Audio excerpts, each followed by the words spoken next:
3 paus abu-abu di Samudra Arktik bermigrasi ke selatan. Tapi mereka terjebak di bawah es. Sejauh 5 mil laut ini membeku dengan cepat. Hanya ada satu lubang tersisa untuk bernafas.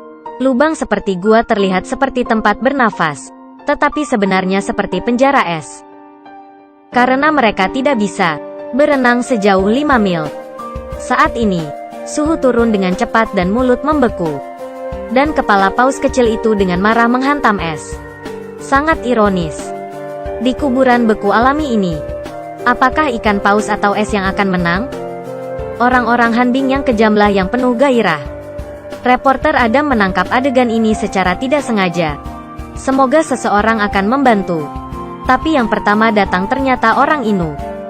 Siapakah orang Inu yang makan ikan paus? Mereka memakan ikan paus secara legal dan wajar. Karena paus adalah sumber makanan utamanya. Setelah mengajukan izin membunuh, mereka bisa makan ikan paus dengan kemampuannya. Paus bawah air bergiliran di atas es untuk bernapas. Masih gelisah untuk menjaga suhu mereka. Orang Inu yang menantikan mereka untuk dimakan mengatakan bahwa mereka akan membeku di sini dalam 2 hari. Adam berkata dia tidak bisa diselamatkan dalam 2 hari. Tidak ada yang bisa Anda makan. Pacarnya berasal dari organisasi lingkungan. Ia segera meminta bantuan untuk meminta pemecah es. Apa kamu bercanda? Saya selalu berpikir panjang. Penjaga adalah senjata terpenting negara. Anda mengatakan kepada saya untuk mengirim N untuk menyelamatkan ikan paus. Apakah penguin dan beruang kutub juga harus melakukan perjalanan? Pacarnya yang tak berdaya tahu. Ada kapal pemecah air dari sebuah perusahaan minyak di dekatnya. Tapi baru beberapa hari yang lalu, saat ia masih memegang terompet, merasa tidak enak dengan rapat tender perusahaan minyak itu. Menguak kolusi antara pemerintah dan bisnis. Tentu saja pengusaha itu tidak mau membantunya. Tapi dia mencoba melobi para pengusaha. Jika Anda melindungi paus abu-abu, orang-orang akan ikut untuk mendukung perusahaan. Kemudian gubernur mengubah topik, mengadakan konferensi pers. Jabat tangan dengan ramah dengan ikan paus. Kemudian kirim helikopter. Bekerja sama dengan pebisnis untuk menarik pemecah es ke sana. Melihat hal-hal itu telah berbalik. Tapi suhu turun secara tiba-tiba. Mulut es menyusut. Panggilan paus abu-abu berubah menjadi lolongan. Reporter dari seluruh negeri bergegas untuk melapor. Bahkan pihak hotel menaikkan harga menjadi $500 semalam. Semua media terkonsentrasi di Inu. Perburuan pausmu terlalu kejam. Orang Inu tidak mau mundur. Jika Anda membiarkan paus pergi, mereka harus mati di rumah. Jalan buntu. Seorang paman membuka peluang bisnis baru. Orang Inu mengajak turis untuk melihat ikan paus. Anak itu menjual selembar karton seharga $20. Apa yang orang katakan tentang karton? Menunggu di salju. Kaki wanita ini membeku dan akhirnya mengerti. Tapi karton itu naik menjadi $40 per potong. Belum lagi orang-orang itu menjadi gila saat paus juga menggila.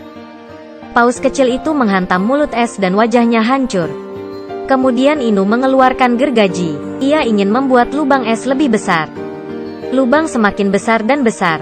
Dan skandal pemerintah semakin terungkap. Semua mengatakan itu adalah minyak dan proyek tersebut menghancurkan lingkungan es. Ini merusak reputasi wakil presiden. Tim sekretaris memutuskan untuk menyelamatkan paus. Membalik situasi pemilihan umum. Tapi paus itu semakin lemah. Pacar mengabaikan bujukan Adam dan pergi ke air untuk melihatnya. Ia tidak tahu jika tidak melihat. Ia terkejut saat melihatnya. Ekor ikan paus terjerat jaring ikan. Pacar membawa pisau untuk membantu paus keluar dari masalah.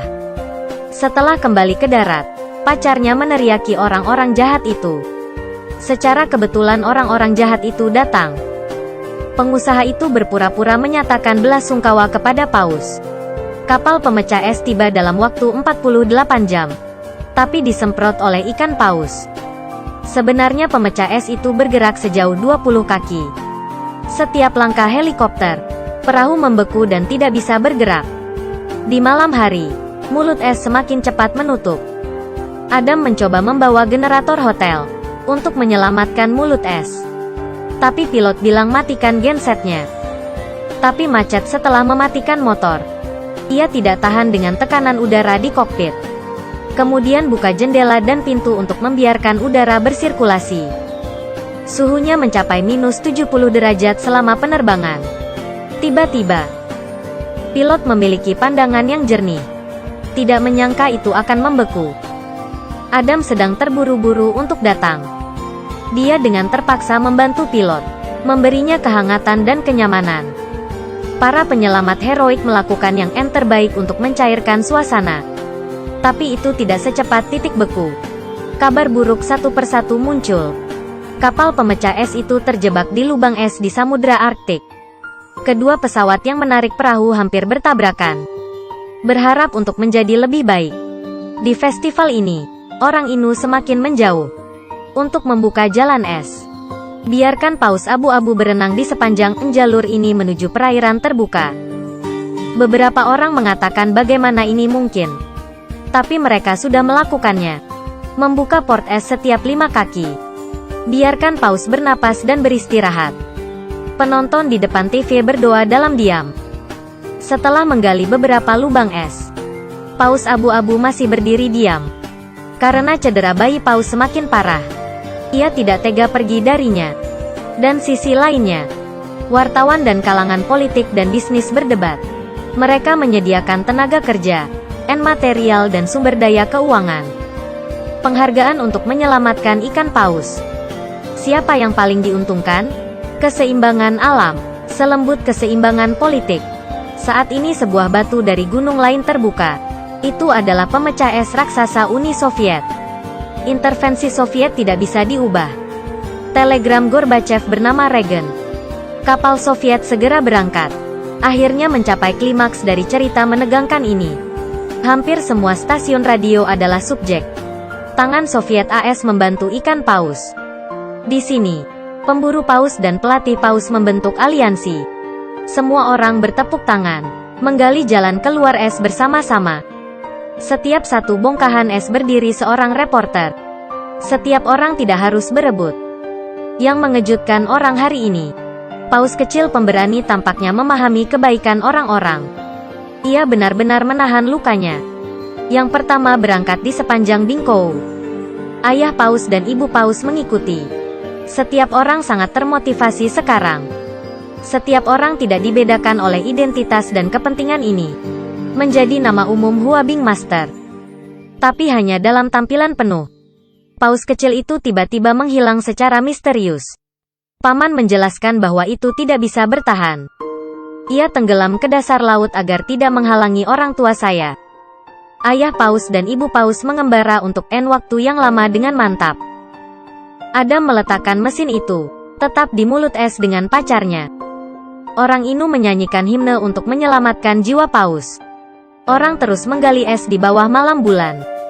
Pengusaha mengungkapkan kekagumannya pada pacarnya. Pacarnya juga bilang kalau pengusaha itu tidak sekejam itu. Setiap orang menjadi seperti ini. Segera petugas hotel. Para siswa juga bergabung dengan tim penyelamat. Saat fajar menyingsing, mereka telah memahat 425 es. 30 PERHUUR rata-rata. Akhirnya seruling kapal Soviet membangunkan fajar. Kapal mencoba merobohkan es tapi tidak bergerak. Mencoba menghancurkan lagi dengan tenaga yang tinggi. Berdampak besar, tapi ini membuat takut paus jadi mereka lari. Orang-orang di atas es sangat ingin mereka kembali. Saat ini lambung kapal telah rusak.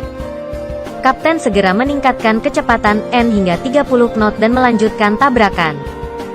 Dan paus abu-abu menghantam es. Pelabuhan es di depan membeku. Mereka tidak punya pilihan lain selain percaya pada manusia.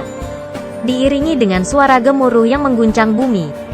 Kapal besar itu akhirnya memecahkan es melalui celah yang besar. Orang-orang menahan napas dan berdoa dalam hati. Di mata semua orang, paus abu-abu keluar dari air. Semua orang bersorak. Akhirnya, pebisnis itu menerima ketenaran dan kekayaan. Para relawan sangat gembira. Prajurit dan sekretaris menikah. Wanita ini mendapat promosi pekerjaan dan kenaikan gaji.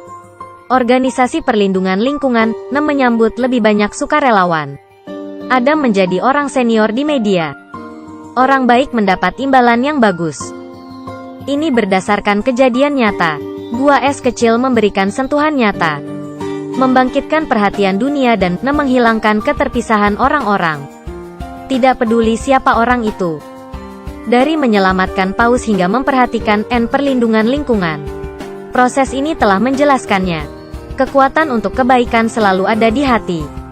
Hanya dibutakan. Kita harus berada di saat orang atau paus membutuhkannya. Saling menolong.